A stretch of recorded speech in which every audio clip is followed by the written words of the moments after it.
everyone, this is Rachel. Thanks for clicking on my video. And I came in today to talk about the R. Kelly documentary. And I want to say right up front that this video will probably be very long.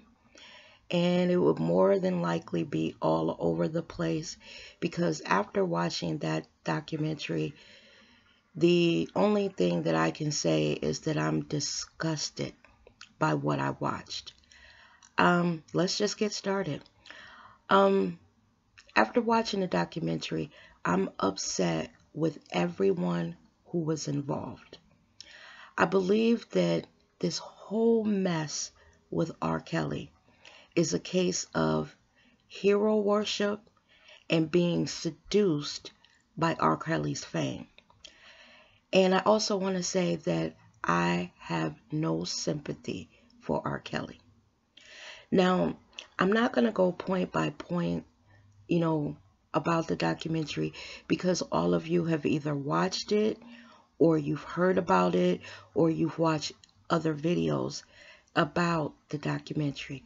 What I want to do is give a reaction to everything that I saw and that was of a special interest to me. The first thing that I noticed is that without question, R. Kelly came from a dysfunctional family. A lot of us have, or a lot of us have, family members in our families who are dysfunctional. At the beginning, they spoke of R. Kelly being molested as a child.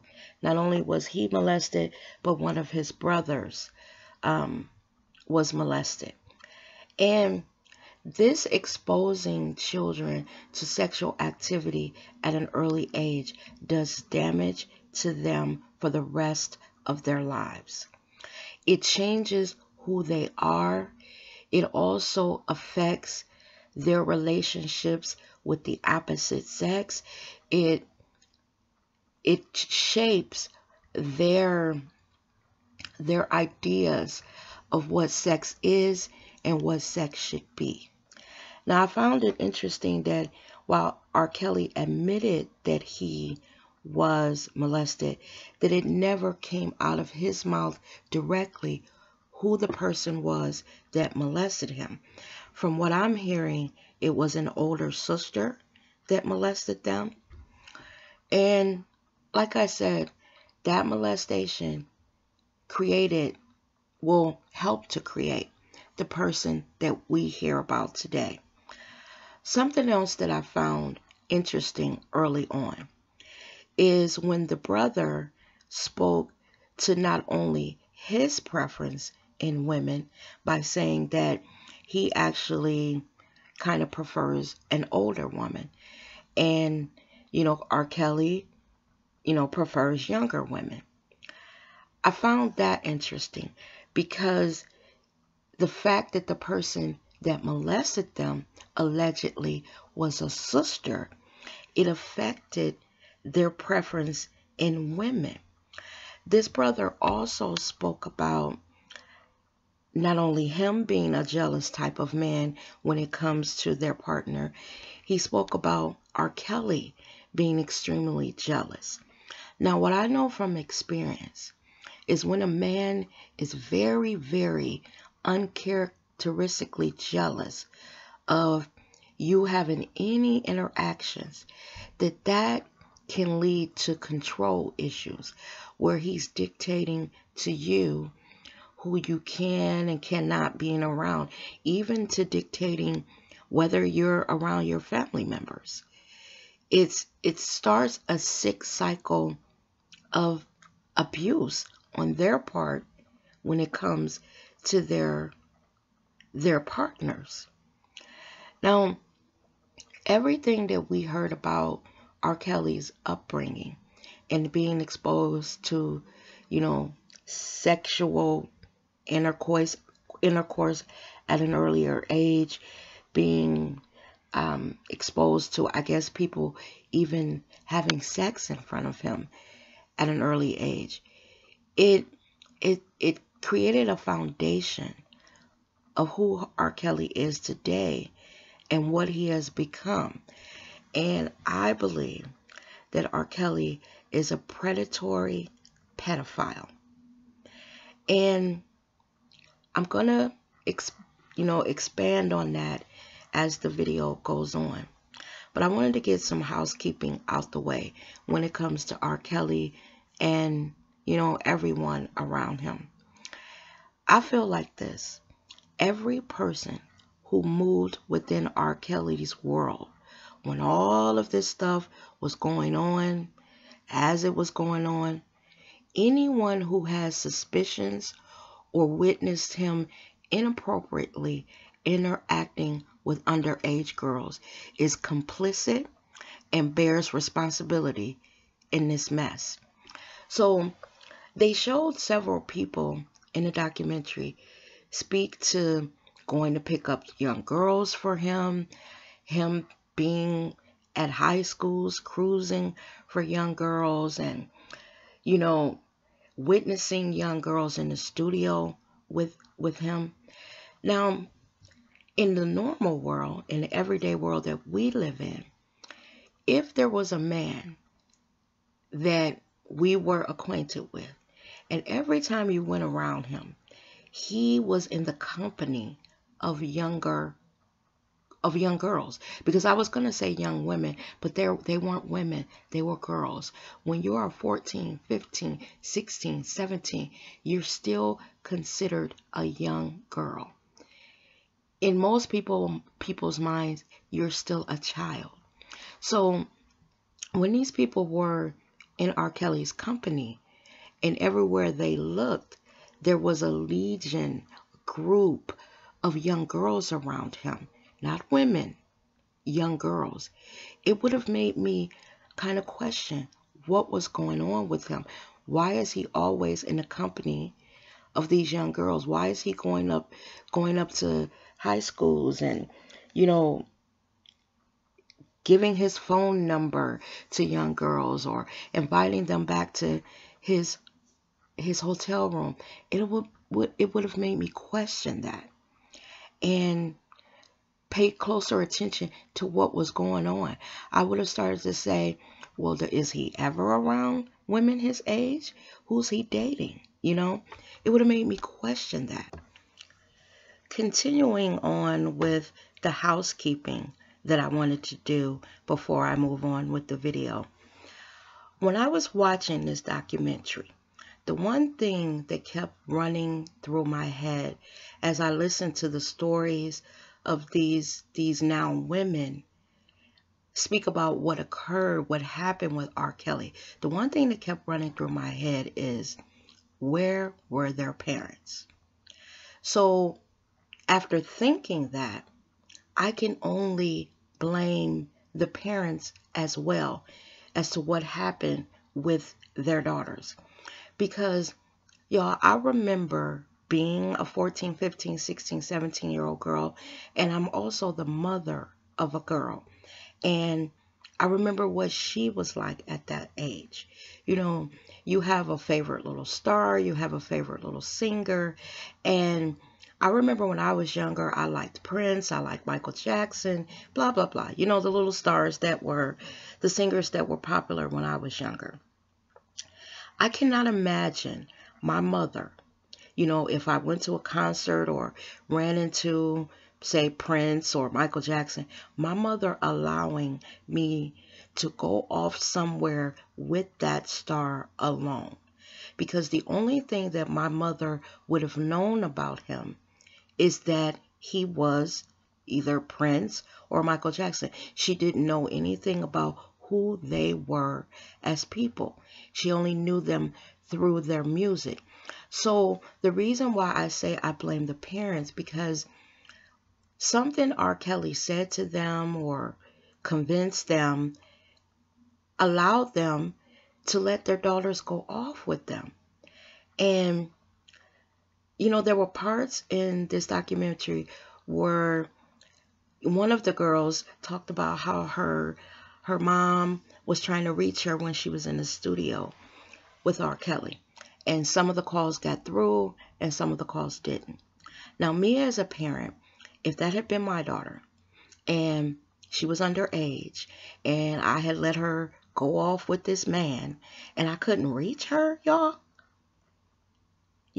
She's staying overnight, missing days of school, and they wouldn't let me speak to my child, or every time I called, there was an excuse. Y'all, I would have got my purse, put my coat on, got my car keys, and I would have been at wherever my daughter was supposed to be. If they wouldn't have allowed me to see her, I would have left there with my purse and my car keys and went to the nearest police station and explained to them that my daughter is underage. She went off with this star, R. Kelly, and these people are not allowing me to see or speak to my child, and I am concerned. The reason why I bring this up, y'all, is because I also blame the parents. This is another example of being seduced by fame. They let R. Kelly's fame cloud their judgment when it came to allowing their daughters, their babies, to be in the company of a grown man and his entourage. I also blame all the other adults who were around. But one thing that I will not do for 1 second is make excuses for what R. Kelly did to these girls. I will not. Because what is happening, and as I tell you guys, when I, watch videos and, follow up on stories, I read the comments. And I am reading comments of people saying, well, their mothers let them do it. Well, these little girls were fast. I don't think of it like that. And maybe it's because I raised a daughter and I understand how impressionable they are. When we do that, when we say things like that, we're almost letting off the person that abused these young girls. And make no mistake about it, what R. Kelly did to these young girls when they were in his company is considered abuse. It's child abuse. It's pedophilia. And that's what he did. So it annoys me when I read these comments of people who almost are giving him an excuse. Well, their mothers let them go. Well, they just wanted to be around the money. Y'all, when we do that, we as adults are what has allowed this to go on for over 20 years, with us almost excusing R. Kelly's behavior. Y'all, I think back to when I first heard about Aaliyah, and when there was whispers about, whether something was going on between this little teenage 15-year-old girl and this late 20s man. And I remember an interview that I watched on one of the little shows, the entertainment shows that was out back then. And Aaliyah and R. Kelly were dressed alike. And, this was amidst all these rumors. And I remember the interviewer asking them, is something going on here? And, their response was, and this is Aaliyah speaking, he's her best friend, he's her mentor, he's this, he's that. Just her answer alone, and even at that time, I was a lot younger. I was still an adult, but I was younger. It didn't sound right, y'all. And their interaction, when you watch them together, I felt that something was going on. And even then, I was like, where is Aaliyah's parents? Something about this does not feel right, And then when you watch this documentary and you hear that, they got married, that, allegedly Aaliyah had gotten pregnant, and people believe that, she was, she got an abortion because, there was no baby out of it. I just don't understand parents that let their kids go off and not be there with them. Y'all, I also think about, when Brandy, the singer Brandy. Brandy was a teenage singer. And we might be irritated sometimes by the antics and all of the stuff that goes on with the Norwood family. Brandy's parents and all of that, and her brother. But one thing I will say, Brandy's mother quit her job and followed her child and was there for her child. So it prevented a lot of stuff from happening to Brandy in that music industry when she was younger, because we know that there are predatory pedophiles out there. Even Usher's mother, when he was younger, and he was a boy child, his mother, was his manager and was there for a lot of stuff that early on when Usher was getting into the music industry, she was there to protect and watch over her child. So whatever happened to Brandy and Usher, once they became adults, that's one story. But I will tip my hat to their parents being there for them when they very first got into the music industry, because I believe that them being there prevented a lot of bad things happening to their children. Y'all, I also want to move on to, I believe the girl's name was Sparkle, and her 12-year-old, was it her niece, and her introducing her niece to R. Kelly. Now, as I watched the video, of the documentary, I should say, and listened to Sparkle speak on how many years she had been, involved with R. Kelly, I sat there saying, girl, you knew what was going on with him. Or if you didn't know, absolutely, you had suspicions of what was going on with him. Because you were in his inner circle, you saw things. Why in the fuck would you bring your 12-year-old impressionable niece around someone who you thought had inappropriate relations with young girls? Why would you do that?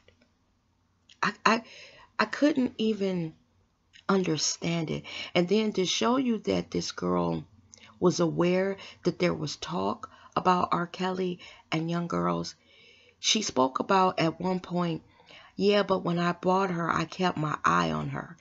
If you didn't have suspicions, why were you keeping your eye on her?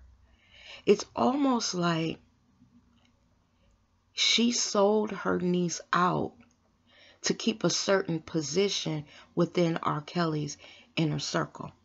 And y'all, when you hear what happened to that 12-year-old after being in R. Kelly's company, after, being there in the studio and in his inner circle, him fucking peeing on that child, pissing on her, and having sexual intercourse with her. When you pee on someone, because even remember in the documentary, they talked about him peeing in the mouth of someone. Do you know the level of depravity that you have to think or to get off on pissing on someone? That is the most disgusting. Oh, y'all, I just pissing on somebody. And then, as I watched that video, and I saw the one girl talk about having numerous threesomes with other underage girls. Her, another girl, and R. Kelly. We gotta stop, y'all. We gotta stop giving this man passes. This shit has been going on for over 20 years. And we're still, some of us, making excuses or, giving him a pass or, well, maybe he really didn't do it. My thing is this: where there's smoke, there's fire. For 20 years, we have been hearing about R. Kelly and underage girls. After watching this documentary, those people that doubted that this could be happening, I wonder if this is starting to make them see that not only was it happening, how bad it got when you are pissing in somebody's mouth, having threesomes, and encouraging one young girl to convince another young girl to have a threesome. Do you know the level of grooming that R. Kelly must have had to undertake to get these girls to the point where they would allow and participate in this type of mess, and to not only participate and allow it, but not tell anyone what was happening to them.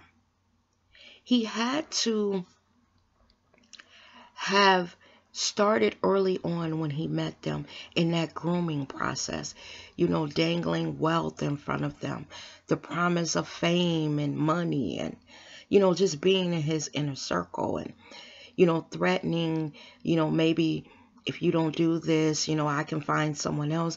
And those girls not wanting to be snatched away from, that glow of celebrity.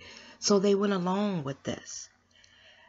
I just, when I think about what it took for him to get these girls to the point where they allowed these things to happen to them, it makes me physically ill.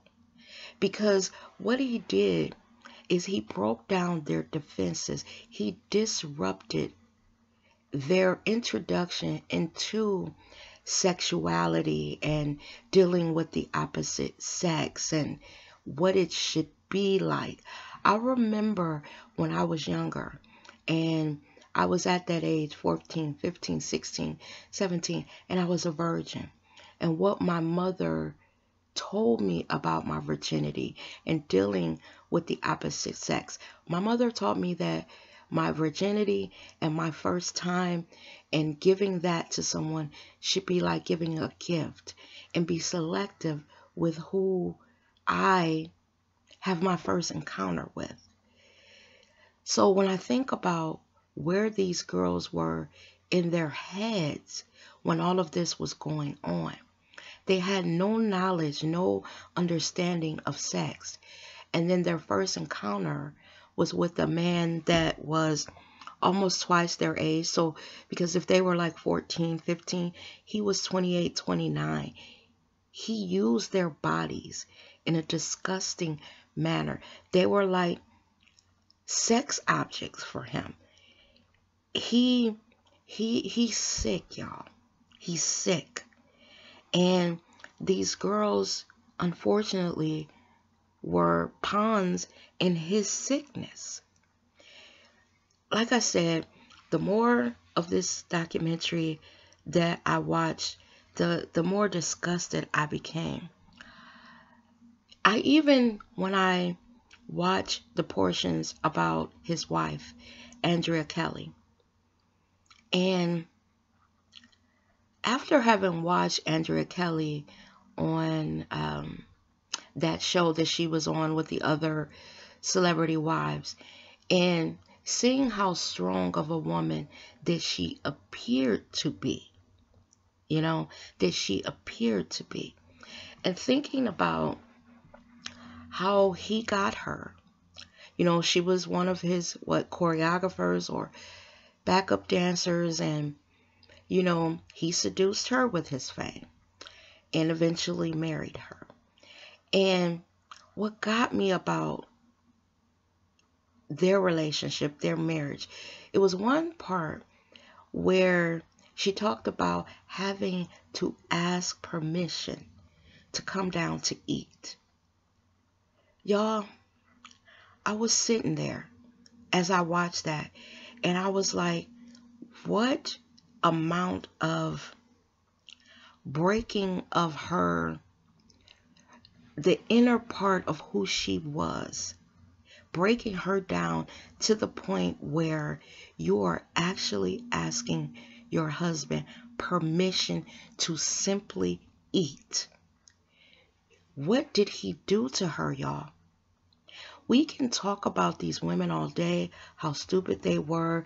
We can talk about the parents of these young girls for allowing their daughters to be in his inner circle. But y'all, we also cannot forget that R. Kelly created this mess with who he is. We cannot keep talking about the what about isms. And let me tell you what I mean about that. When I watch these videos and read the comments under them, I see a lot of people saying stuff like, what about Harvey Weinstein? What about Brett Kavanaugh? What about Hugh Hefner? What about Elvis Presley? What about this? What about that? You know what I say about that? You know, these white men who have also been accused of activity or inappropriate behavior with younger women. I say, you know what? Fuck them. We're talking about our young girls. We're talking about R. Kelly. That doesn't, in other words, don't do comparables, because all of it, whether they be black, white, green, or purple, if you are in a relationship with a young girl, it is wrong. So while I'm not excusing those other people, those white men, I'm focusing on what R. Kelly did. Because the girls that he's fucking with look like my daughter, look like me when I was their age. I don't give a fuck about the white people because they don't give a fuck about ours. R. Kelly has been allowed for over 20-something years through us turning a blind eye or poo-pooing his behavior to destroy the lives of several young women. And we, as the buying public, bear some responsibility in that. Because when R. Kelly had that court trial where he went for, you know, that video and him pissing on that young girl, I remember people saying that, oh, it doesn't look like it's really him. Y'all, that was him. That was him. We need to, let me put it this way. As parents, as adults of young black children,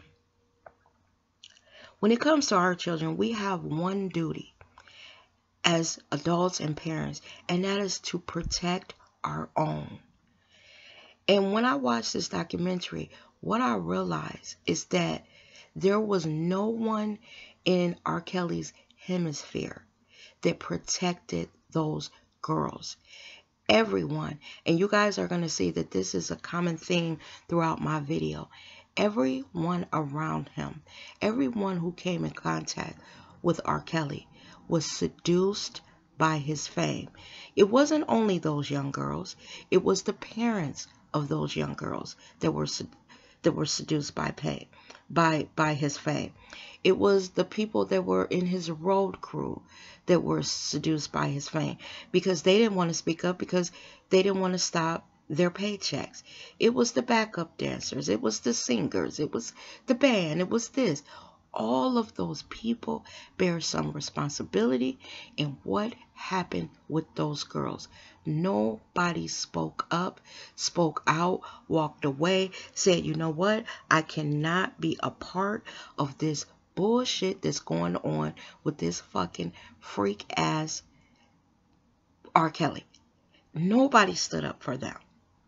And there was one person in that video that I think it was a former manager, or, you know, I can't think of what his title was, but the smirk and the you know, this little smile that he had on his face. I was sitting there thinking, you black, ugly motherfucker. Do you know the damage that you were a part of, what it did and continues to do to these girls that came in contact with this man? Aaliyah went to her grave with the cloud, with the stink of R. Kelly on her.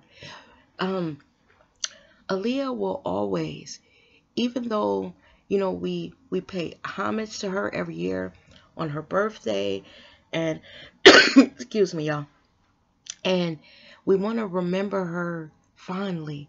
She, because of her association with R. Kelly, unfortunately, will always carry that stank of him. Because when I think about that girl in the video, that woman in the video, saying they were on the bus and the door burst open and she saw R. Kelly having sex with Aaliyah. Y'all, when I think about this almost 30-year-old man sullying Aaliyah's body, it just makes me sick, y'all. This documentary was so disturbing to me. And I don't know if it was because, I raised a daughter and I picture it happening to my daughter, and the fear and the just the everything that this did to these girls. I can't even explain it as so bad. I just think about my daughter being in that position and me not being able to contact her, and how afraid I would be, and what was happening to her. And y'all, what R. Kelly did to these girls was abuse. It was pedophilia. There's no way around that, y'all.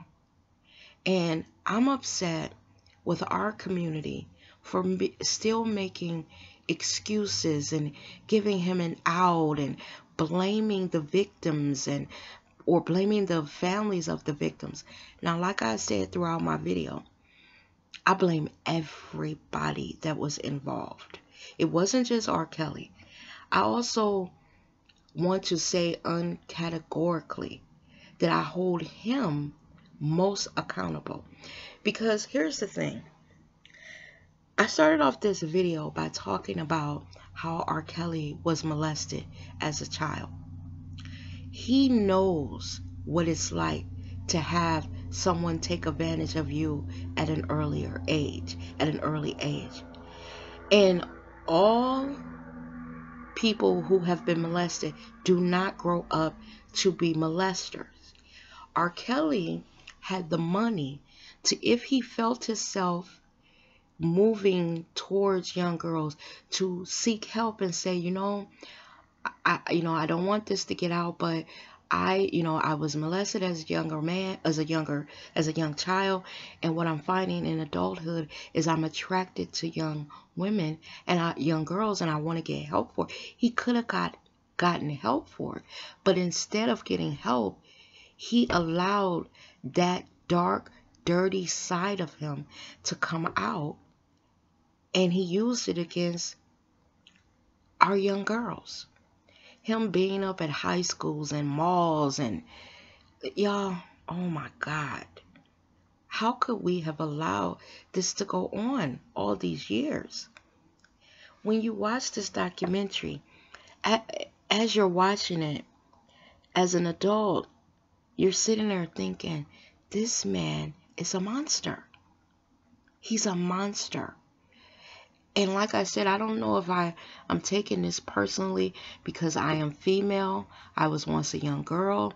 I am the mother. I raised a daughter that this could have happened to. These girls, in their defense, they were young. They were impressionable. They had parents that forgot their good senses and allowed them to go off with this single man. And in doing that, it messed up their lives. It messed up their lives. I'm so angry at all the adults that were around when this was happening. I can't say that enough times. I am so fucking upset with everyone involved. With everyone. I just don't even know what to say, y'all. I want to know, first of all, did you watch the video? The documentary. And if so, what did you think of it? What did you take away from it? Do you still do that? Well, what about Harvey Weinstein? Well, what about Hugh Hefner? Well, what about this? They are attacking our black men and trying to bring them down. That's another thing I heard. That, this is just a campaign to attack some of our celebrities, our black celebrities. Y'all, if they're doing this kind of bullshit, they should be attacked. What are we saying? What message are we sending to the younger generation that because he's a superstar, because he writes these songs, that he's excused from, being held accountable for his behavior? Is that what we're teaching our younger generation? Because if you read some of these comments under some of these videos, I'm not only disgusted with the hemisphere and what all happened in R. Kelly's world, I'm also upset with us as a community for still making excuses for him. So what I want you guys to do is to leave down in the comments, did you watch the documentary? As y'all can tell by my voice, I'm totally disgusted. I'm done with this. I can't even believe this shit, y'all. Leave down in the comment section what you thought of it. Do you still hold R. Kelly in high regard? And what do you think should be done to him? And the people that helped him carry on this life of debauchery and craziness. Ugh, y'all. I'm going to get on out of here. As always, thanks for watching my video. And I will see you guys in the next one. You take care now. Bye-bye.